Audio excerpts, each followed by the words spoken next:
Wilujeng Sumping. Kali ini cerita Abi akan melanjutkan chapter sebelumnya. Jika belum menonton, kalian bisa lihat di playlist. Langsung saja masuk ke alur ceritanya. Melanjutkan chapter sebelumnya, di mana Seong Woo ingin kembali ke kampung halamannya untuk membuka restoran. Scene diawali di kota Seoul yang tenang dan damai, di mana cahaya akan bersinar bahkan sampai pagi hari. Di salah satu sudut kota, boom! Sebuah kaki raksasa seperti naga tiba-tiba muncul. Ketangan kota mulai terusik dengan kemunculan gate dan monster. Dan nama Seoul pun ikut menghilang tanpa jejak dengan kemunculan gate dan monster tersebut. Terlihat jika setiap bagian kota telah dipenuhi oleh monster dengan berbagai ukuran. Di atap sebuah bangunan, terlihat seseorang menghentakkan kakinya. Seorang pria muda dengan mantel berdiri dengan mantap melihat kondisi kota yang sudah hancur. Dan area ini disebut dengan zona bencana sektor A. Sial, ucap pria muda tersebut dengan kesalnya. Sebagai salah satu top 100 hunter level tertinggi, tolong jaga martabat Anda sebagai first order, ucap seorang pria berkacamata yang datang dari belakangnya. Di sini kita diperkenalkan, pemuda yang memakai mantel ini adalah Hunter dengan codename Superstar by Kang Hyuk. Aku tidak tahan ingin mengumpat, apa harus aku yang turun tangan, ucap Kang Hyuk. Tidak, Anda tidak perlu mendekati gate rank rendah. Itu akan segera tertutup, jawab pria berkacamata. Aku lelah bekerja lembur. Apa kau tahu apa yang sedang terjadi? Tanya Kang Hyuk dengan muka konyolnya. Tempat ini adalah zona bencana tingkat A, tidak ada yang spesial, jawab pria berkacamata dengan muka serius. Sampai tempat ini menjadi aneh 4 hari yang lalu. Ada banyak monster yang muncul, lanjutnya. Itu benar, tapi lihat itu, ucap Kang Hyuk dengan santai menunjuk ke suatu arah. Terlihat seekor monster serigala berkepala 3 yang terlihat panik. Mereka bergerak seolah sedang dikejar binatang buas, lanjutnya lagi. Second Order Min Si juga berpikir sama. Bos monster mungkin akan segera muncul, ucap pria berkacamata yang ternyata Second Order yang bernama Min Si. Dan tolong tahan untuk tidak merokok, lanjutnya sambil menghentikan Kang Hyuk agar tidak merokok. Sambil mengangkat tangannya, Kang Hyuk memperhatikan sesuatu. Sialan, sangat menyebalkan, ucapnya. Jika itu yang Min katakan, penyerangan bos mungkin akan segera dimulai. Katakan pada mereka, aku libur 2 hari, lanjut Kang Hyuk sambil berjalan pergi. Liburan secara mendadak? Kemana Anda akan pergi selarut ini? Ucap Min yang melihat kepergian Kang Hyuk. Suasana hatiku sedang buruk hari ini, jawab Kang Hyuk dengan muka bete. Aku ingin memanjakan perutku dulu karena sudah kerja lembur, lanjutnya dengan konyol sekali. Dia mulai lagi, gumam Min yang pasrah. Scene pun berpindah ke sebuah kafe makanan yang ada di kota. Terlihat jika Kang Hyuk sudah sampai di depan kafe makanan tersebut. Baiklah, gumamnya dengan antusias. Aku memilih tempat itu, ucapnya sambil menunjuk ke arah tempat makan yang sudah dia pilih. Loh, ternyata beda toh sama tempat yang tadi. Tempat makan yang ada di depan Kang Hyuk terlihat biasa saja dengan tampilan yang tidak mencolok. Kelelahan dari kerja lembur, tekanan dari pertarungan, dan perut kosong, ucap Kang Hyuk yang tampak sangat menyedihkan. Rasa stresku sudah berada di puncak sekarang, gumamnya dengan muka konyol. Bagaimana jika makanannya tidak enak? Maka mereka harus siap untuk gulung tikar, pikirnya sambil berjalan mendekati tempat makan tersebut. Di sisi lain, bagaimana jika makanannya lezat? Lanjutnya, maka aku akan menyuruh mereka untuk membuatkanku makanan siang dan malam, pikirnya lagi dengan gaya kocaknya. Benar-benar kocak nih orang satu. Kang Hyok pun akan membuka pintu tempat makan tersebut. Tapi terpampang jelas papan closed tergantung di pintu. Sudah tutup, ucapnya dengan muka kesal. Hah, sial. Lanjutnya sambil memegang jidatnya.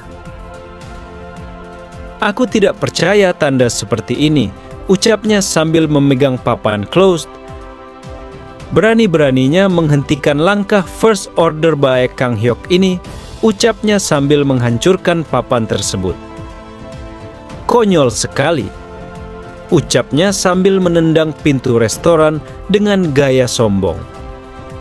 Di sisi lain, di dalam restoran, aku belum menandatangani kontrak dengan penyedia bahan, gumam seseorang. Terlihat jika lokasi ini adalah bagian dapur dari restoran yang tampak elegan dan tertata rapi. Dan aku juga harus membeli peralatan yang tersisa, gumam orang yang sedang menulis sesuatu di kertas. Kemudian kita diperlihatkan jika pemilik restoran ini adalah MC kita, Yoo Seong-woo. Dia saat ini sedang berdiri menikmati secangkir kopi. Sudah 4 hari sejak aku datang ke bumi, pikirnya.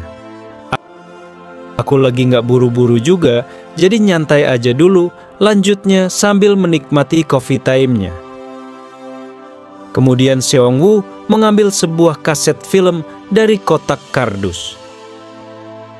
Ini baru hidup, nonton film sambil ngopi, gumanya dengan sangat senang. Tiba-tiba, brak. Pintu restorannya hancur ditendang oleh Kang Hyok dari luar. Kang Hyok pun masuk dengan santainya. Sepi banget, ucapnya sambil merapihkan pakaiannya. Sepertinya tidak ada pelanggan hari ini, lanjutnya. Terlihat di sana, Seong-woo yang masih berdiri memegang kaset film dan secangkir kopi. Mendengar kata-kata Kang Hyok, Seong-woo pun menjawab, karena kami belum buka secara resmi, sambil menoleh ke arah Kang Hyok. Masih dengan sikapnya yang santai dan bodoh amat, Kang Hyok langsung duduk. Bodoh amat, ucapnya.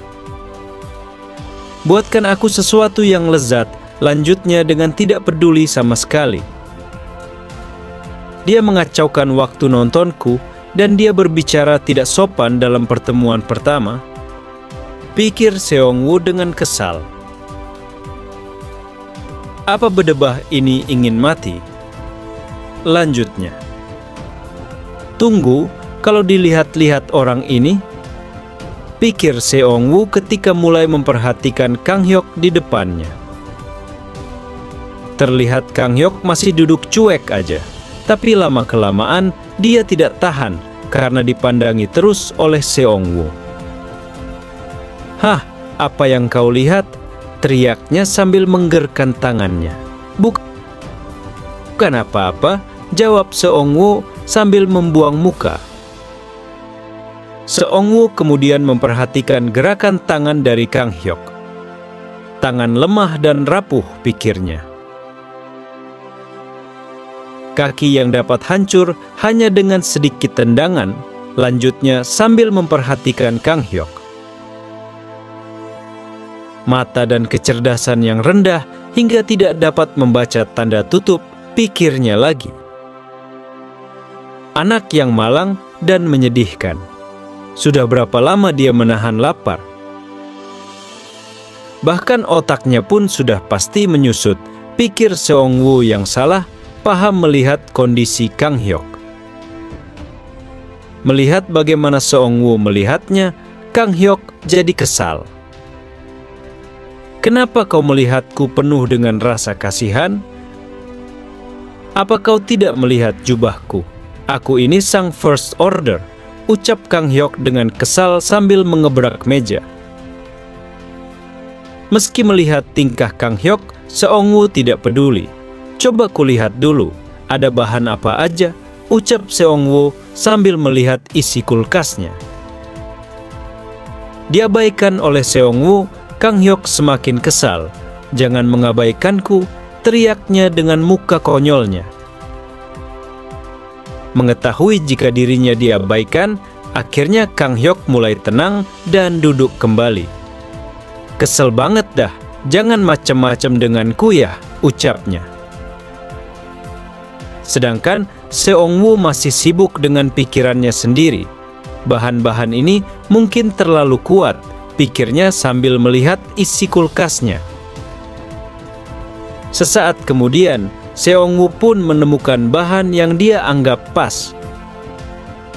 Kau beruntung nak, pikir Seong-woo sambil mengambil bahan daging dari kulkas. Akan kusajikan sesuatu yang spesial, lanjutnya. Ini adalah daging bahu antara leher dan sayap dari naga merah. Kalau dibandingkan dengan babi, ini sama seperti bagian leher babi, pikir Seong-woo. Dan Seong-woo mulai mengolah daging tersebut. Dia memotong dan mengirisnya menjadi potongan yang lebih tipis. Daging naga merah sendiri mengandung roh api. Karena itu, daging ini memiliki rasa api yang kuat. Jadi kau harus melumurinya dengan jus buah agar mendapatkan rasa yang mewah. Pilihan hari ini adalah jus anggur. Terlihat stik daging naga merah yang sangat menggoda selera. Mimin jadi lapar, hehe. Rasa dagingnya sendiri tidaklah buruk. Seong-woo menyiram daging itu dengan minyak. Untuk pelanggan pertamaku, seharusnya ini akan memberikan efek yang bagus, pikir Seong-woo sambil terus memasak. Sudah kuduga, memasak itu menyenangkan, lanjutnya dengan senang. Kang Hyok yang dari tadi duduk, terkejut ketika melihat Seong-woo memasak. Aku pasti salah dengarkan, gumamnya tampak ketakutan. Sepertinya aku tadi mendengar suara daging menjerit, lanjutnya. Bagaimana kelanjutan ceritanya? Akan menjadi hidangan seperti apa daging tersebut? Jangan lupa like dan komennya untuk mendukung channel Mimin. Bye-bye.